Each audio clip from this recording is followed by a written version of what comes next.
Wari Chapuna Tabiribasingbu Taramna Okjari.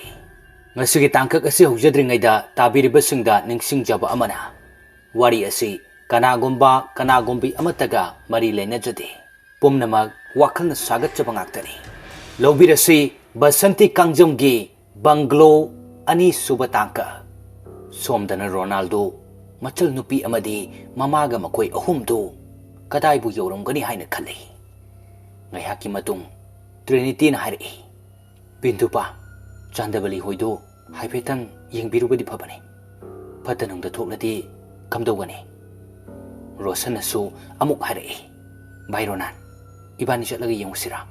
Thomas na amuk hari Nabani khara chatlaga yengluro Thanil su handakti kari su hairudre Asumna Ronald amadi Rosan ani tu mafam adudagi thoklak bahore Matam aduda khanghautana Mapani ki hek mamang aduda achuba usha ama mathaktaki pup launa tarai matam aduda makoi anima chap manana khangduna khanglau lauri aduga rona na hairi asuk sukrabam phum asida mamaga ichal makoi aniga kadai tana bu chalum gadoriba in khalak bai basi tinki laiki de hainari bani adubu ngasigi mafam asidadi makoi su kiba phawrami makoi anido Mamaga mapaga makoi pulap laiminnaringayda kari su khalamde adubu haujiktada aki tujung phawbagum anidu makhong thangma thoktre asumna wakhaldo mawol khalingaygi cheirak aduda khara laptakna kappagi khonjal tarai matam aduda Rosanna Ronald harai bai kanano makapi Ronald su tari bani aduna harai bai Asipu kana uri jano Rosana khangdi bai asumna ani do haujik kablakhiba khonjal adugi maikei tamna lakpa horami matam aduda nupi ani khak kapsu kapli aduga mathong maram khangdana koilau lauduna chelei Ronaldo macha nupi ani do oiramgani khanduna makhoi ani su khonglei thuna chenchili anju amadi anjita ani do mi lakpagi samil phanglakpada achubu u amagi marumda Laisilaga machildo makut menshinduna laita fam khangdraba thamoigi mihul adu phathana bhonari aduga somdana Ronalga Rosangar mafam adu yaurakpa matamdadi hausik takiba khonjal sing adu amata takidre irap laptabi mafam adu adubo amamba mana pomnamak lapthokhale urabasu uhandre khanglabasu khangdre haibaduni tawribase matam aduda Ronaldo Wakal asum pixilai Nupa makoi phawbada chatpada mangam salu yadraba amamba lambi asida matau karamna machan nupi amadi mama chandabali makoi ahum aduna kadai tana chalamgani haina aduga adugi marumdana machal manau anido hairap chepthaduna yenglai makoina mi lakpagi samil phanglakpaduda kanabu oirigaba khanduna adubo kana sulairamdre makoina khangi Madudi mafamasi mi tade haiba asuk sang lakpabu yum amata su udi karigumba la amba taragasu mi di oiraroi haiba aduga ngasai makoina ukhiba nupi aduna kanabu oirigaba makoina ukhiba matamda nupi adu karigumba ama konbugum su tawi kibana helmen khiduna phajana yengsilu tabani aduga Ronald amadi Rosan anisu asum akoi bada haipet chatun yenglibani aduga handakti anju amadi anjita anina nga tharga lotliba achobu u pambi aduge hek mana yausilai matam aduda makhada tariba una wana sing aduda mina netuna chatpagi cherek chara lawba makhol adu taba matamda handakti machil manau anidu makhut jejet pashinaraga mamit anidu isinduna mafam aduda koliba isorpu khurum jaba horakle Mafam asibu koliba ibudaw ipendong nasu ay koidi laigi laisaksu khangjade kari wahina haijagadabano haibasu khangjade kanbiu haijabasi natana nasu ay koigi lamuknaraba lambi asigi mangal pibiduna hanagi punsida amukta laganbiu asumna anidu chap manana mapuk nungda ningjakre makhoi aninadi lakliba miyoi anisi Ronald amadi Rosani haiba makhoi ki wakal aduna lamba phangde ꯃꯔꯝꯗꯤ ꯃꯕꯨꯡ ꯑꯅꯤꯗꯨꯗꯤ ꯉꯁꯥꯏ ꯃꯄꯥ ꯍꯣꯏꯒꯤ ꯃꯅꯥꯛꯇ ꯂꯩꯍꯧꯕꯅꯤꯅ ꯑꯗꯨꯒ ꯔꯣꯅꯥꯜꯁꯨ ꯎ ꯑꯗꯨꯗꯒꯤ ꯈꯤꯇꯪ ꯆꯦꯞꯊꯔꯛꯂꯒ ꯌꯦꯡꯂꯝꯕ ꯇꯥꯔꯒꯗꯤ ꯎꯔꯝꯕꯁꯨ ꯌꯥꯕꯅꯤ ꯃꯆꯜ ꯅꯨꯄꯤ ꯑꯅꯤꯗꯨꯕꯨ ꯑꯗꯨꯕꯨ ꯍꯟꯅ ꯐꯥꯎꯕ ꯌꯦꯡꯊꯣꯛꯂꯨꯕ ꯇꯧꯗꯅ ꯃꯐꯝ ꯑꯗꯨꯗꯒꯤ ꯑꯃꯨꯛ ꯂꯥꯛꯄ ꯍꯧꯔꯦ ꯃꯇꯝ ꯑꯗꯨꯗ ꯃꯆꯜ ꯃꯅꯥꯎ ꯑꯅꯤꯗꯨ ꯃꯤ ꯆꯠꯈ꯭ꯔꯦ ꯍꯥꯏꯕ ꯈꯪꯂꯗꯨꯅ ꯍꯧꯒꯠꯇꯧꯒꯤ ꯇꯧꯔꯤꯉꯩꯗꯨꯗ ꯃꯕꯥꯅꯤꯒꯤ ꯃꯃꯥꯡꯗꯨꯗ ꯃꯨꯁꯤꯟ ꯃꯨꯕ ꯃꯁꯝ ꯏꯁꯥꯡ ꯁꯥꯡꯂꯕꯤ ꯅꯨꯄꯤ ꯑꯃ ꯂꯦꯞꯇꯨꯅ ꯂꯩꯔꯝꯂꯦ ꯃꯗꯨ ꯎꯕꯗ ꯃꯈꯣꯏ ꯑꯅꯤꯃꯛ ꯍꯧꯅꯔꯨꯕ ꯂꯩꯇꯅ ꯈꯣꯟꯖꯦꯜ ꯀꯟꯅ ꯂꯥꯎꯔꯛꯏ ꯂꯥꯎꯔꯛꯂꯤꯕ ꯈꯣꯟꯖꯦꯜ ꯑꯗꯨ ꯇꯥꯕꯗ ꯔꯣꯁꯟ ꯑꯃꯗꯤ ꯔꯣꯅꯥꯜꯗꯣ ꯃꯐꯝ ꯑꯗꯨꯗ ꯑꯃꯨꯛ ꯈꯣꯡꯂꯩ ꯊꯨꯅ ꯆꯪꯁꯤꯜꯂꯛꯏ ꯑꯗꯨꯒ ꯃꯆꯤꯜ ꯃꯅꯥꯎ ꯑꯅꯤꯗꯨꯁꯨ ꯃꯐꯝ ꯑꯗꯨꯗꯒꯤ ꯆꯦꯟꯊꯣꯔꯛꯏ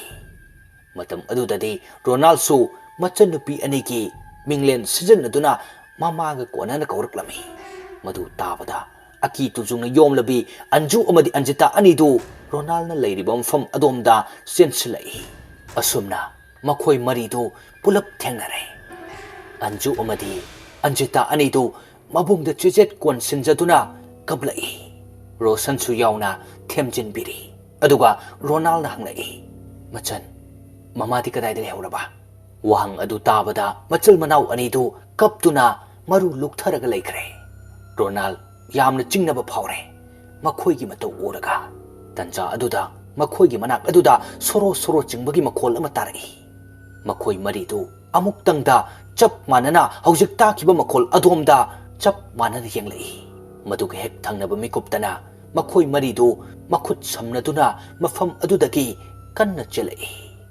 ꯃꯈꯣꯏꯒꯤ ꯃꯇꯨꯡꯗꯁꯨ ꯃꯤ ꯑꯃꯅ ꯇꯥꯟꯅꯔꯛꯄꯒꯨꯝ ꯇꯧꯔꯤ ꯑꯁꯨꯝꯅ ꯃꯈꯣꯏꯅ ꯑꯁꯨꯝ ꯆꯦꯜꯂꯛꯄꯅ ꯊꯣꯃꯥꯁ ꯑꯃꯗꯤ ꯊꯥꯅꯦꯜ ꯍꯣꯏꯒꯤ ꯃꯅꯥꯛ ꯌꯧꯔꯛꯂꯦ ꯃꯇꯝ ꯑꯗꯨꯗ ꯐꯝꯗꯨꯅ ꯋꯥꯔꯤ ꯁꯥꯟꯅꯗꯨꯅ ꯂꯩꯔꯝꯕ ꯃꯈꯣꯏꯁꯨ ꯐꯨꯛ ꯐꯨꯛ ꯍꯧꯒꯠꯇꯨꯅ ꯐꯣꯟ ꯐ꯭ꯂꯥꯁ ꯂꯥꯏꯠꯇꯨ ꯁꯠ ꯁꯠ ꯊꯥꯟꯒꯠꯅꯔꯛꯏ ꯃꯇꯝ ꯑꯗꯨꯗꯗꯤ ꯎꯔꯦ ꯃꯆꯥ ꯃꯔꯤꯅ ꯃꯈꯨꯠ ꯁꯝꯅꯗꯨꯅ ꯑꯀꯤꯕ ꯐꯪꯅ ꯆꯦꯜꯂꯛꯏ ꯍꯥꯏꯕꯗꯣ ꯑꯁꯨꯝꯅ ꯃꯈꯣꯏꯒꯤ ꯃꯅꯥꯛ ꯍꯦꯛ ꯌꯧꯔꯛꯄꯒ ꯃꯥꯅ ꯄꯥꯏꯔꯤꯕ ꯐꯣꯟꯒꯤ ꯐ꯭ꯂꯥꯁ ꯂꯥꯏꯠ ꯑꯗꯨ ꯊꯥꯟꯒꯠꯅꯗꯨꯅ ꯃꯃꯥ ꯃꯄꯥꯁꯤꯡ ꯑꯗꯨꯒꯤ ꯃꯔꯛꯇ ꯌꯥꯝꯅ ꯀꯤꯅ ꯐꯝꯗꯨꯅ ꯂꯩꯔꯦ ꯁꯣꯔ ꯑꯗꯨꯁꯨ ꯊꯕꯦꯠ ꯊꯕꯦꯠ ꯍꯣꯜꯂꯤꯕꯅꯤ ꯑꯁꯣꯝꯗꯅ ꯆꯥꯟꯗꯕꯂꯤꯒꯤ ꯑꯁꯤꯕ ꯍꯛꯆꯥꯡ ꯑꯗꯨ ꯃꯆꯦꯠ ꯃꯆꯦꯠ ꯐꯛꯇꯨꯅ ꯇꯤꯜ ꯃꯆꯥ ꯃꯆꯥ ꯀꯌꯥꯅ ꯃꯀꯣꯟ ꯁꯦꯝꯗꯨꯅ ꯃꯍꯨꯠ ꯍꯨꯠꯇꯨꯅ ꯁꯦꯠꯇꯨꯅ ꯁꯥꯗꯣꯡꯁꯤꯡꯗꯨ ꯆꯥꯔꯤ ꯃꯐꯝ ꯑꯗꯨꯗ ꯂꯩꯕ ꯂꯝꯂꯛꯀꯤ ꯍꯨꯏ ꯍꯧꯗꯣꯡꯁꯤꯡ ꯑꯗꯨꯁꯨ ꯃꯈꯣꯏ ꯃꯁꯦꯜ ꯈꯠꯅꯗꯨꯅ ꯑꯁꯤꯕ ꯍꯛꯆꯥꯡ ꯑꯗꯨ ꯃꯨꯟꯅꯗꯨꯅ ꯆꯥꯕ ꯍꯧꯔꯛꯏ ꯃꯈꯣꯏꯅ ꯑꯁꯤꯕ ꯍꯛꯆꯥꯡ ꯑꯗꯨꯕꯨ ꯃꯨꯟꯅꯕꯒꯤ ꯈꯠꯅꯕꯒꯤ ꯈꯣꯡꯂꯛꯄ ꯃꯈꯣꯜ ꯑꯗꯨꯅ ꯃꯐꯝ ꯑꯗꯨ ꯄꯨꯝꯅꯤꯟꯈ꯭ꯔꯦ ꯑꯁꯣꯝꯗꯅ ꯑꯟꯖꯨ ꯑꯃꯗꯤ ꯑꯟꯖꯤꯇꯥ ꯑꯅꯤꯅ ꯃꯈꯣꯏꯗ ꯊꯣꯛꯈꯤꯕ ꯊꯧꯗꯣꯛ ꯑꯗꯨꯒꯤ ꯋꯥꯔꯤ ꯄꯨꯝꯕ ꯂꯤꯔꯛꯏ ꯋꯥꯔꯤ ꯑꯗꯨ ꯇꯥꯔꯕ ꯃꯇꯨꯡ ꯍꯧꯖꯤꯛꯇꯤ ꯈꯪꯂꯦ ꯆꯥꯟꯗꯕꯂꯤ ꯁꯤꯗꯨꯅ ꯂꯩꯍꯧꯔꯦ ꯍꯥꯏꯕ ꯊꯥꯅꯦꯜꯗꯨ ꯍꯥꯏꯅꯤꯡꯉꯥꯏ ꯂꯩꯇꯅ ꯅꯨꯡꯉꯥꯏꯇꯕ ꯐꯥꯎꯔꯝꯃꯤ ꯔꯣꯅꯥꯜꯁꯨ ꯃꯃꯥ ꯁꯤꯗꯨꯅ ꯂꯩꯍꯧꯔꯦ ꯍꯥꯏꯕ ꯇꯥꯕ ꯃꯇꯝꯗ ꯃꯤꯠꯂꯨꯒꯤ ꯄꯤꯔꯥꯡ ꯏꯍꯧꯅ ꯃꯃꯥꯕꯨ ꯇꯞꯅ ꯅꯤꯡꯉꯝꯗꯅ ꯀꯧꯖꯩ ꯑꯁꯨꯝꯅ ꯍꯧꯈ꯭ꯔꯦ ꯑꯍꯤꯡ ꯑꯗꯣ ꯃꯗꯨꯒꯤ ꯅꯣꯡ ꯉꯥꯜꯂꯛꯄꯗ ꯃꯐꯝ ꯑꯗꯨ ꯃꯈꯣꯏ ꯂꯣꯏꯅ ꯌꯦꯡꯂꯛꯏ ꯑꯗꯨꯕꯨ ꯎ ꯋꯥ ꯀꯌꯥꯅ ꯀ꯭ꯔꯤꯛ ꯀ꯭ꯔꯤꯛ ꯏꯅꯅ ꯍꯧꯏ ꯑꯁꯨꯝꯅ ꯃꯈꯣꯏ ꯂꯣꯏꯅ ꯆꯥꯟꯗꯕꯂꯤꯅ ꯁꯤꯗꯨꯅ ꯂꯩꯍꯧꯏ ꯍꯥꯏꯔꯤꯕ ꯃꯐꯝ ꯑꯗꯣꯝꯗ ꯂꯥꯛꯏ ꯑꯃꯗ ꯑꯃꯨꯛ ꯆꯠꯂꯤ ꯊꯦꯡꯅꯗꯦ ꯃꯐꯝ ꯑꯃꯗ ꯑꯃꯨꯛ ꯆꯠꯂꯤ ꯊꯦꯡꯅꯗꯦ ꯑꯁꯨꯝꯅ ꯃꯈꯣꯏꯁꯨ ꯆꯠꯄ ꯌꯥꯕ ꯆꯠꯂꯨꯔꯕ ꯃꯇꯨꯡ ꯀꯣꯟꯅ ꯊꯪꯗ ꯎꯔꯛꯏ ꯌꯥꯝꯅ ꯊꯥꯖꯗꯅ ꯕꯪꯒ꯭ꯂꯣ ꯑꯃ ꯑꯁꯨꯛ ꯁꯨꯈ꯭ꯔꯕ ꯃꯐꯝ ꯑꯁꯤꯗ ꯀꯅꯥꯅ ꯀꯝꯗꯧꯅ ꯁꯥꯔꯝꯂꯤꯕ ꯃꯗꯨ ꯎꯕꯗ ꯍꯧꯖꯤꯛꯇ ꯒ꯭ꯌꯥꯟ ꯂꯥꯛꯏ ꯑꯟꯖꯨ ꯑꯃꯗꯤ ꯑꯟꯖꯤꯇꯥ ꯑꯅꯤꯗꯨ ꯉꯔꯥꯡ ꯃꯈꯣꯏꯅ ꯎꯈꯤꯕ ꯃꯨꯁꯤꯔꯕ ꯃꯩꯒꯤ ꯃꯉꯥꯜ ꯑꯗꯨ ꯕꯪꯒ꯭ꯂꯣ ꯑꯁꯤꯗꯒꯤꯅꯤ ꯍꯥꯏꯕ ꯑꯟꯖꯤꯇꯥꯗꯨ ꯄꯥꯈꯠꯄꯣꯏ ꯀꯔꯤꯕꯣꯏ ꯇꯧꯔꯒ ꯍꯥꯏꯔꯛꯂꯝꯃꯤ ꯃꯃꯤ ꯑꯁꯤꯅꯤ ꯑꯟꯖꯨ ꯏꯕꯥꯅꯤꯅ ꯉꯔꯥꯡ ꯎꯈꯤꯕꯗꯣ ꯑꯗꯨꯒ ꯑꯩꯈꯣꯏꯒꯤ ꯃꯃꯥꯗꯨ ꯁ꯭ꯋꯥꯏ ꯖꯒꯥ ꯑꯁꯤꯗꯅꯤ ꯁꯤꯗꯨꯅ ꯂꯩꯍꯧꯕꯗꯣ ꯃꯇꯝ ꯑꯗꯨꯗ ꯑꯟꯖꯨꯁꯨ ꯚꯥꯞ ꯇꯥꯔꯛꯂꯦ ꯃꯥꯁꯨ ꯌꯥꯎꯅ ꯍꯥꯏꯔꯛꯂꯦ ꯃꯐꯝ ꯑꯁꯤꯗꯅꯤ ꯍꯥꯏꯅ ꯑꯁꯨꯝꯅ ꯃꯈꯣꯏꯅ ꯕꯪꯒ꯭ꯂꯣ ꯑꯗꯨ ꯌꯧꯒꯗꯕ ꯈꯔ ꯋꯥꯠꯂꯤꯉꯩꯒꯤ ꯑꯀꯣꯏꯕꯗꯨ ꯆꯠꯇꯨꯅ ꯑꯁꯨꯝ ꯆꯥꯟꯗꯕꯂꯤꯕꯨ ꯊꯤꯔꯛꯂꯝꯃꯤ ꯃꯇꯝ ꯑꯗꯨꯗ ꯑꯟꯖꯨ ꯈꯪꯂꯥꯎ ꯂꯥꯎꯔꯛꯂꯝꯃꯤ ꯃꯥꯅ ꯑꯗꯨꯝꯅ ꯂꯥꯎꯔꯛꯄ ꯑꯗꯨꯗ ꯔꯣꯅꯥꯜ ꯍꯣꯏꯗꯨ ꯁꯠ ꯆꯦꯟꯁꯤꯜꯂꯛꯏ ꯃꯇꯝ ꯑꯗꯨꯗꯗꯤ ꯎꯔꯦ ꯑꯗꯨꯋꯥꯏꯗꯨꯗ ꯏ ꯈꯔ ꯃꯇꯠ ꯇꯥꯗꯨꯅ ꯂꯩꯔꯤꯕꯗꯣ ꯑꯟꯖꯨꯗꯤ ꯉꯔꯥꯡꯗꯒꯤ ꯈꯔꯒ ꯄꯥꯈꯠꯇꯨꯅ ꯂꯩꯕꯅꯦ ꯑꯗꯨꯒ ꯏꯗꯨ ꯑꯃꯨꯛ ꯎꯔꯛꯄꯗꯨꯗ ꯑꯃꯨꯛꯀ ꯍꯦꯟꯅ ꯊꯛꯀꯠꯈ꯭ꯔꯦ ꯑꯗꯨꯅ ꯂꯥꯎꯔꯛꯂꯤꯕꯅꯤ Ronaldo masada karisu faudabagumna I taduna leiriba mafam aduda hairap khuningna ngaklega khuru aduda makhut namana amuk sauraga ningang phambagi mawongda tapna phamtharaga yengi mana asumna munna yengsiluba matamdadi una wana sing adugi makhada til macha mayam maring chattunu leibadu urai matam aduda Ronaldo masada hainadaba faubagum phuk haugatuna mafi maroltu sat kanthoi aduga mapada hairei father mafam asida koina lerigumse aikoina mafam asida sum panthaduna leirabadi aiko hinglaroi yumdanaba tawruse aikoina mina uriba una wana sing asigi makhada ahu chenba tin macha mayam ama leiri aduna aiko halse tanja aduda migi manam tabada kakphai kaya amasu leng chattuna lam duna una mathak aduda lai madu ubada makhoi loina hainadaba phauramni tanja aduda somda Rosandu banglo adugi hek maning thangba saruk adomda lai mana asum Chandabalibu yengdun lakmana handakti urai ihing na hing kaya na yomlaba una wana singkara matam aduda Rosandu chay ama pairaga phat kotuna una wana singadu haiduk na bhonare adukanda Rosan gi matungdagi tap pairai matam aduda Rosan chu pakatuna khanglaw lawrai kanano haina adugadi Anjita oirami Anjita na hari da Rosan aidi mafam asu yamna kire akhoi yumda halase Anjita ge wadu tabada Rosan na hari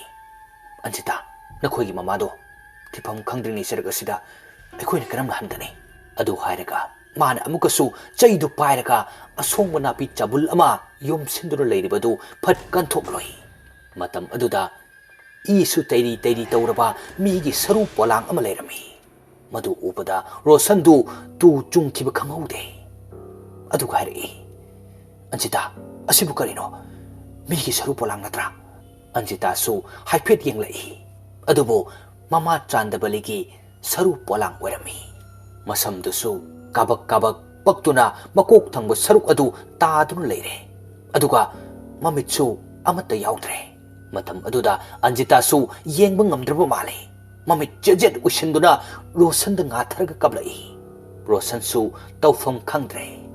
uriba adu taibanga manadre manglanga oiriboi khale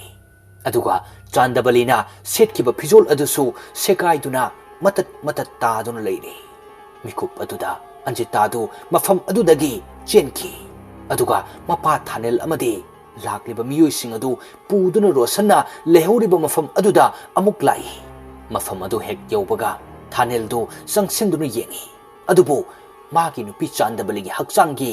sathung ama fawo yauramdre saru palang du oina taduna leiramle thanel du madu ubada kigadra natraga kapkadra haifam khangdre asumna tawringai aduda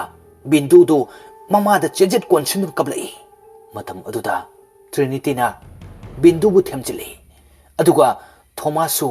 Thanel gi lengjumduda makhutna pop tharaga machi amada leithoktuna nungai taba sakham amada leiri Ronaldi mama bu kauraga kablai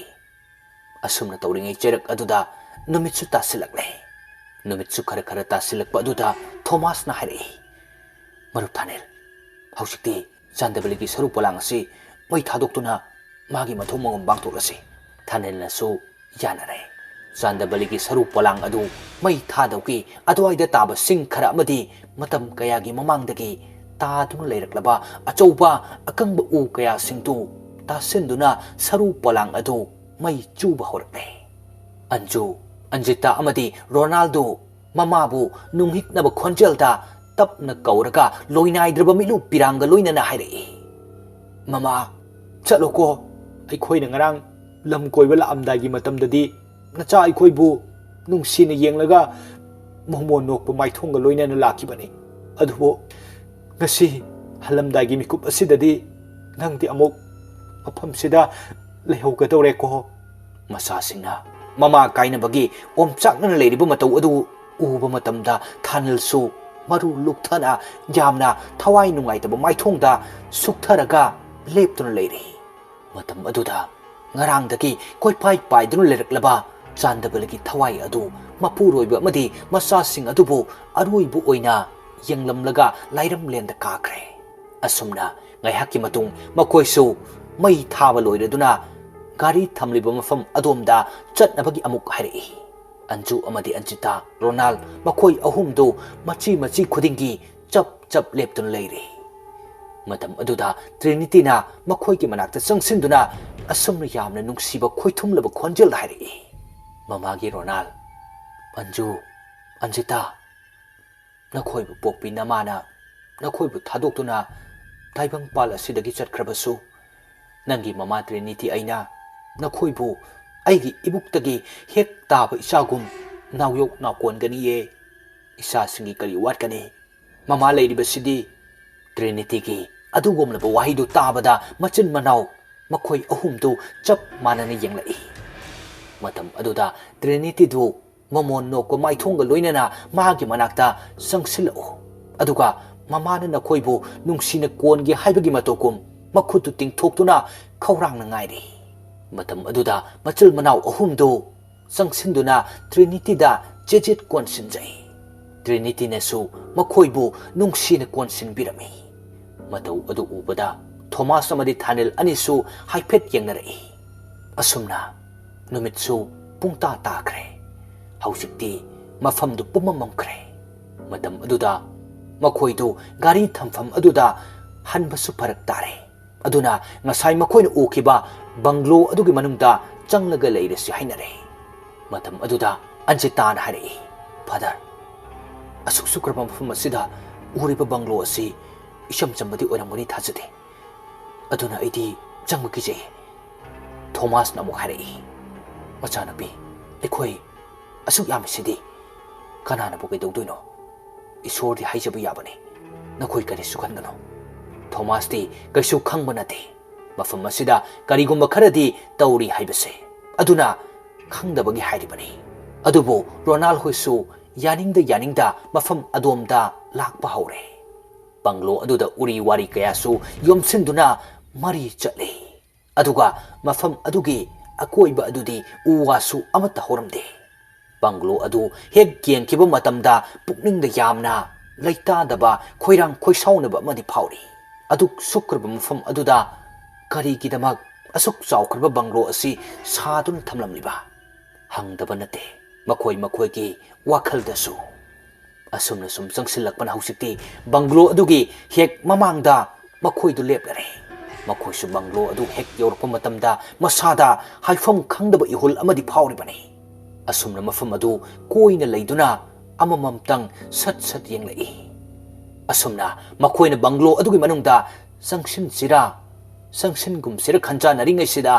ꯏꯈꯪ ꯈꯪꯍꯧꯗꯅ bungalow ꯑꯗꯨꯒꯤ ꯃꯅꯨꯡꯗꯒꯤ ꯑꯆꯧꯕ ꯁꯦꯛꯄꯤ ꯑꯃ ꯄꯥꯏꯊꯣꯔꯛꯏ꯫ ꯃꯇꯝ ꯑꯗꯨꯗ ꯃꯈꯣꯏ ꯂꯣꯏꯅ ꯈꯪꯄ꯭ꯔꯦꯛ ꯈꯪꯏ, ꯑꯗꯨꯒ ꯃꯈꯣꯏꯗꯨ ꯑꯃꯅ ꯑꯃꯒꯤ ꯃꯈꯨꯠꯇꯨ ꯆꯦꯖꯦꯠ ꯄꯥꯏꯁꯤꯟꯅꯔꯛꯏ꯫ ꯑꯗꯨꯒ ꯕꯪꯒ꯭ꯂꯣ ꯑꯗꯨꯒꯤ ꯃꯄꯥꯟꯗ ꯃꯨꯁꯤ ꯇꯧꯅ ꯉꯥꯜꯂꯤꯕ ꯃꯩꯉꯥꯜ ꯑꯗꯨꯁꯨ ꯀꯨꯐꯦꯠ ꯀꯥꯐꯦꯠ ꯇꯧꯔꯤ꯫ ꯔꯣꯅꯥꯜꯗꯣ ꯃꯄꯥꯕꯨ ꯀꯧꯔꯗꯨꯅ ꯍꯥꯏꯔꯛꯏ, ꯐꯥꯗꯔ, ꯑꯩꯈꯣꯏ ꯃꯐꯝ ꯑꯁꯤꯗ ꯂꯩꯔꯒꯨꯝꯁꯤ, ꯑꯩ ꯃꯐꯝ ꯑꯁꯤ ꯌꯥꯝꯅ ꯆꯤꯡꯅꯩ꯫ ꯔꯣꯁꯟꯁꯨ ꯍꯥꯏꯔꯛꯏ, ꯑꯗꯨꯒ ꯑꯟꯖꯨ ꯑꯟꯖꯤꯇꯥ ꯑꯅꯤꯅꯁꯨ ꯍꯥꯏꯔꯛꯏ꯫ ꯃꯈꯣꯏꯅ ꯀꯤꯕ ꯄꯥꯈꯠꯄ ꯃꯇꯧ ꯑꯗꯨ ꯎꯔꯒ ꯊꯥꯅꯦꯜꯅ ꯍꯥꯏꯔꯛꯏ, ꯅꯣꯏꯕꯨ ꯀꯔꯤꯝꯇ ꯇꯧꯔꯣꯏꯌꯦ, ꯃꯐꯝ ꯑꯁꯦ ꯃꯇꯝ ꯀꯨꯏꯅ ꯃꯤ ꯂꯩꯔꯛꯇꯕꯒꯤ ꯏꯁꯣꯡ ꯁꯣꯡꯅ ꯎꯕꯅꯤ, ꯂꯥꯛꯑꯣ ꯑꯩ ꯃꯥꯡ ꯊꯥꯒꯦ꯫ ꯑꯁꯨꯝꯅ ꯊꯥꯅꯦꯜꯅ ꯃꯃꯥꯡ ꯊꯥꯔꯒ ꯈꯣꯡꯀꯥꯞ 2-3 ꯍꯦꯛ ꯊꯥꯡꯕ ꯍꯧꯔꯛꯄꯗ ꯕꯪꯒ꯭ꯂꯣ ꯑꯗꯨꯒꯤ ꯑꯀꯣꯏꯕꯗ ꯑꯀꯟꯕ ꯅꯨꯡꯁꯤꯠꯀꯤ ꯁꯥꯍꯨꯝ ꯑꯃ ꯁꯤꯜꯂꯛꯈꯤ꯫ ꯃꯇꯝ ꯑꯗꯨꯗ ꯍꯧꯔꯤꯕ ꯎ ꯋꯥꯁꯤꯡ ꯑꯗꯨꯒꯤ ꯃꯁꯥ ꯃꯔꯤꯡꯗꯨ ꯍꯥꯏꯅ ꯍꯨꯝꯅ ꯁꯥꯟꯅꯔꯛꯏ꯫ ꯃꯗꯨ ꯎꯕꯗ ꯃꯈꯣꯏ ꯂꯣꯏꯅ ꯄꯥꯈꯠꯂꯦ꯫ ꯑꯁꯨꯝꯅ ꯊꯥꯅꯦꯜꯅ ꯑꯃꯨꯛꯀꯁꯨ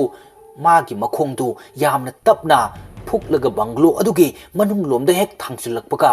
ꯃꯤꯀꯞ ꯊꯤꯅ ꯀꯞꯂꯕꯤ ꯅꯨꯄꯤ ꯑꯃꯒꯤ ꯈꯣꯟꯖꯦꯜ ꯇꯥꯔꯛꯏ꯫ ꯃꯇꯝ ꯑꯗꯨꯗ ꯃꯈꯣꯏ ꯂꯣꯏꯅ ꯀꯤꯕꯅ ꯃꯁꯥꯗꯨ ꯂꯩꯐꯝ ꯈꯪꯗ꯭ꯔꯦ꯫ ꯊꯣꯃꯥꯁꯅ ꯍꯥꯏꯔꯛꯏ, ꯃꯔꯨꯞ ꯊꯥꯅꯦꯜ, ꯑꯩꯈꯣꯏ ꯃꯐꯝ ꯑꯁꯤꯗ ꯂꯩꯕꯗ ꯀꯌꯥ ꯈꯨꯗꯣꯡ ꯆꯥꯔꯔꯣꯏ, ꯍꯜꯂꯁꯤ꯫ ꯑꯁꯨꯝꯅ ꯃꯐꯝ ꯑꯗꯨꯗꯒꯤ ꯍꯦꯛ ꯊꯣꯛꯂꯛꯀꯦ ꯇꯧꯕꯒ ꯈꯪꯍꯧꯗꯅ ꯑꯇꯤꯌꯥꯗꯨ ꯃꯝꯁꯤꯟꯈ꯭ꯔꯦ, ꯑꯗꯨꯒ ꯑꯈꯥꯛ ꯑꯔꯥꯎꯅ ꯇꯥꯕ ꯉꯝꯗ꯭ꯔꯦ꯫ ꯑꯁꯨꯝꯅ ꯃꯈꯣꯏ ꯉꯥꯏꯍꯥꯛ ꯂꯩꯔꯨꯔꯕ ꯃꯇꯨꯡ ꯅꯣꯡꯁꯨ ꯑꯃꯨꯛ ꯂꯦꯞꯄ ꯂꯩꯇꯅ ꯆꯨꯊꯔꯛꯂꯦ꯫ ꯅꯣꯡ ꯆꯨꯔꯛꯂꯕꯅꯤꯅ ꯃꯐꯤ ꯃꯔꯣꯜꯁꯤꯡꯗꯨ ꯆꯣꯠꯈ꯭ꯔꯒꯅꯤ ꯍꯥꯏꯗꯨꯅ ꯕꯪꯒ꯭ꯂꯣ ꯑꯗꯨꯒꯤ ꯅꯥꯀꯜꯗꯨꯗ ꯅꯣꯡ ꯊꯨꯞꯅꯕ ꯃꯈꯣꯏ ꯂꯣꯏꯅ ꯆꯦꯟꯁꯤꯜꯂꯨꯕꯅꯤ꯫ ꯑꯗꯨꯕꯨ ꯍꯥꯏꯔꯤꯕ ꯃꯐꯝ ꯑꯗꯨꯗ masam mana ifa pharabe nupi ama phamdun lerami madu ubada makhoi tu khanglau ulauraga amuk chenthorei hausikti makhoi tu kibana henman kiduna chentorakpana samnaramba makut adusu loina thadoknakre makhoi loina tongan tongan tanare yamna lapnabati nate makut samnadaba khaktani kibana henman kiduna koilau lauraga mana thokpa ngamnaba chenabada asumna makhoi loina amuk punsilakpa matamdadi Trinity du machanupi Bindu bu haipit yenglakpani adubu udre matam aduda Trinity na Bindu bu kauraklami Thomas na harai karino nangalakmina kitaine asumna haipit wari sanaraga atai singdudi suribri yenglai adubu Anju Anjita makhoi loina leramki magi machanupi Bindu du makhoi gi marakta yawramdre Trinity du machanupi Bindu yaudraba aduda kokchaupi kare tawfam khangda mapurobagi masa paiduna nomlaga macha thiru saina kappa horakle